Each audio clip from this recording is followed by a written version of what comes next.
नमस्कार साथियों।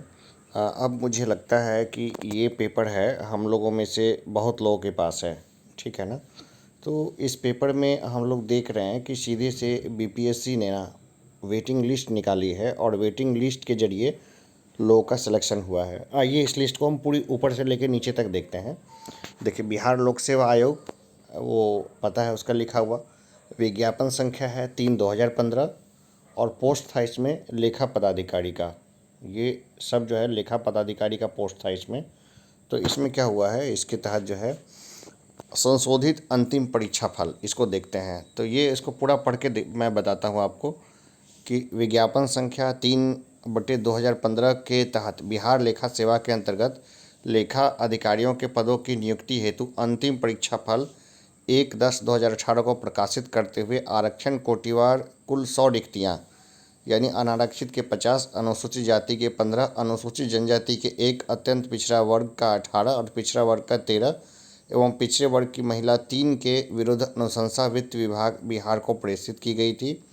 वित्त विभाग बिहार द्वारा अनुशंसित उम्मीदवारों की नियुक्ति करने के बाद विभागीय पत्रांक 101-35 दिनांक 19/10/2019 द्वारा अनुशंसित 100 अभ्यर्थियों में से 11 अभ्यर्थियों के योगदान नहीं देने की सूचना देते हुए आवश्यक कार्रवाई का अनुरोध किया गया है। साथ ही तत्संबंधी CWJC नंबर 19/220/2019 प्रभास पाठक बनाम राज्य सरकार एवं अन्य तथा CWJC नंबर 25018/2019 पवन कुमार बनाम राज्य सरकार एवं अन्य में माननीय उच्च न्यायालय पटना द्वारा दिनांक 20/12/2019 एवं 30/13/1/2020 को आयोग को आवश्यक कार्रवाई करते हुए प्रतिशपथ पत्र दायर करने का आदेश पारित किया गया है।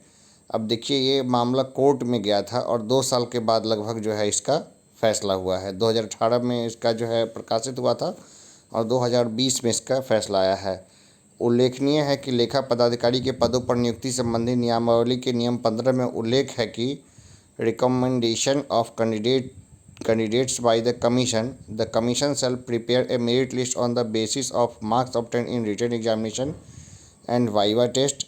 The commission shall recommend such member of candidates from the list to prepared as to the government as reported. In case of non-joining of any candidates or increase in vacancies, the recommendations of candidate may be made from the merit list panel within a year or till the further advertisement whichever is earlier. देखिए, इसमें क्या है, 1 साल का हिसाब किताब रखा गया है, ठीक है ना। आप इसको पढ़िए ध्यान से। May be made from the merit list panel within a year और till the further advertisement whichever is earlier. अब देखिए, आयोग द्वारा अनुशंसित 11 उम्मीदवार का अनुक्रमांक इसमें दिया गया है, ठीक है ना। और बाकी और डिटेल है और मैंने बता ही दिया था। अब इसमें देखिए, अब इसमें क्या किया गया है कि जो 14 लोगों का रिजल्ट दिया गया है, 3 लोग थे जिनकी कोटी बदल गई, यानी वो पहले अत्यंत पिछड़ा वर्ग में थे, वो सामान्य कोटे में चले गए, तो 3 उनकी भी लिस्ट में नाम आई है। और फिर इन्होंने कोटिवार जो है इसको आरक्षण दिया, कोटिवार आरक्षण दिया था, जिसमें कि आप देख सकते हैं इसमें कि जो चयन की परिधि के बाहर थे वो अनारक्षित कोटे 1 के विरुद्ध इनका चयनित हो गया है, जावेद आलम है। फिर शिवशंकर जी हैं जो अत्यंत पिछड़ा वर्ग के थे, ये अनारक्षित सामान्य कोटे में ये चले गए। फिर पिछड़ा वर्ग फिर थे ये भी अनारक्षित कोटे में चले गए। फिर अत्यंत पिछड़ा वर्ग थे, अनारक्षित के विरुद्ध हो गए चयन। और फिर जो है एक थे पोरेश कुमार दास, ये चयन की परिधि के बाहर थे, ये पिछड़ा वर्ग के तहत चयन हो गए। फिर सुलेखा कुमारी, ये पिछड़े वर्ग की महिला कोटि के विरुद्ध चयनित हो गई। नागेंद्र राय अत्यंत पिछड़ा वर्ग कोटि के विरुद्ध चयन हुई। मोहम्मद सलीम अंसारी, ये अत्यंत पिछड़ा वर्ग में सेलेक्ट हुए। शशिकांत विद्यार्थी, ये अत्यंत पिछड़ा वर्ग में सेलेक्ट हुए। धीरेन्द्र कुमार, ये अत्यंत पिछड़ा वर्ग में सेलेक्ट हुए। ये सब चयन की परिधि के बाहर थे। दीप शंकर कुमार, ये भी अत्यंत पिछड़ा वर्ग कोटि के विरुद्ध चयन हुए। विनोद कुमार, अत्यंत पिछड़ा वर्ग कोटि के विरुद्ध चयन। चितरंजन प्रभाकर, ये अनुसूचित जाति के तहत इनका चयन हुआ। और मनोज कुमार वर्मा, इनका भी चयन जो है अनुसूचित जाति कोटि के विरुद्ध जो है वो हुआ। तो देखिए मतलब 2 साल तक जो है कोर्ट में मामला रहा, लेकिन ये सॉल्व हो गया मामला। यही एक थोड़ा सा है ना कि लंबे समय तक कोर्ट में रहने के कारण कई लोग जो है वो हार मान जाते हैं, लेकिन हम लोग को हथियार नहीं डालना है। हम लोग जो कोशिश कर रहे हैं, प्रयास कर रहे हैं, अगर उस प्रयास में अगर हम लोग इस सारे पेपर्स को सही जगह पर पहुंचा पाएँ पटना में रह के, तो हम लोग का काम जल्दी हो जाएगा। जब पॉलिटिकल सिस्टम के थ्रू जाते हैं तो हम लोग जल्दी हम लोग का काम हो जाएगा, और जॉइंट एफर्ट का अलग आनंद है। ठीक है, तो मैं सब लोगों से अपील करूंगा कि कभी भी हथियार न डालें। बीपीएससी 64 में वेटिंग लिस्ट जो है वो आके रहेगी, ना का बात नहीं है। जल्दी अगर करना है तो हम लोग को एक साथ एक कंबाइंड एफर्ट देना होगा। बाकी ये लिस्ट देखिए पहले से जो सिलेक्टेड थे उनकी लिस्ट है ना, जिसमें कि शेड्यूल कास्ट के विरुद्ध 15 लोग सिलेक्टेड थे। यहाँ पर ये सब लिस्ट है। बैकवर्ड क्लास के विरुद्ध जो है यहाँ पे है, सिलेक्टेड हैं सब लोग। और इसी तरह बैकवर्ड लेडी वगैरह सबका सिलेक्शन था। इसके बावजूद जो रिजल्ट दिया गया है ना, उसमें एगेन जो है फिर वापस से आरक्षण का लाभ देते हुए चयन किया गया है। तो ये आप देखिए कि हाँ ठीक है, हाई कोर्ट जो भी फैसला ले रही है वो कॉन्स्टिट्यूशनल हिसाब से ले रही है।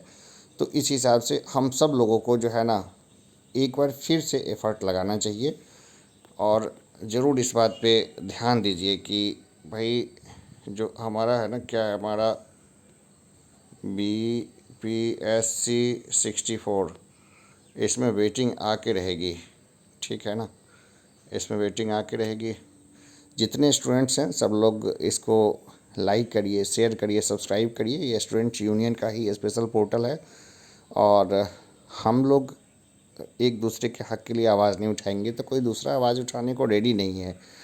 जो खास करके स्टूडेंट्स की जो प्रॉब्लम है, अभ्यर्थियों की जो समस्या है, उनको कोई और व्यक्ति नहीं आके सुलझाएंगे। हम लोग को आपस में खुद ही सोचना होगा कि हम लोग कैसे लड़ें और किस तरह से लड़ें। कल मैं एक और व्यक्ति से मिला था जो काफ़ी ब्रिलियंट स्टूडेंट्स थे। उनको जुडिशियल सर्विस में उनका सिलेक्शन हो गया था, लेकिन उनको 34 मार्क्स दिया गया इंटरव्यू में।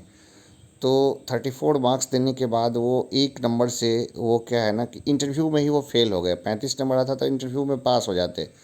यहाँ मुझे मालूम पड़ा कि इंटरव्यू में मिनिमम नंबर 35 लाना ज़रूरी होता है।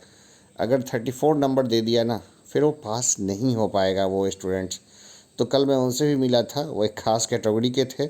तो मैं जातीयता फैलाना नहीं चाहता हूँ, इसलिए मैं बाकी चीज़ें नहीं बोलूँगा। हाँ, लेकिन जो हाशिए पे जो लोग हैं ना, उनके साथ थोड़ा भेदभाव हो रहा है। मैंने ऐसा महसूस किया, जो कैटेगरी के कैंडिडेट्स हैं उनके हक़ अच्छे से मारे जा रहे हैं, भले वो एससी हो, एसटी हो, ओबीसी हो। और देखिए मुस्लिम्स वगैरह के साथ भेदभाव हम देखते हैं कि प्रायः हमारे मीडिया में और बाकी चीज़ों में दिखता ही दिखता है। तो ये से एक घुटन जैसा माहौल लगता है मुझे कि सामान्य जो छात्र हैं ना, जो अभी के पीढ़ी के हैं, हमारी पीढ़ी के या हमसे कम हैं, उनमें तो किसी किस्म का भेदभाव मैंने कभी महसूस नहीं किया। लेकिन जो अपर श्रेणी के लोग हैं, जो नेता हैं या जो पुराने लोग हैं ना, वो भेदभाव पता नहीं अभी भी भेदभाव के चक्करों में पड़े हैं, जबकि दुनिया ग्लोबल हो गई। लेकिन शायद उनका उतना एक्सपोज़र नहीं था। तो सब लोग इकट्ठे होइए, हाथ मिलाइए, भेदभाव मिटाइए और साथ में लड़िए। अभी के लिए इतना ही, धन्यवाद।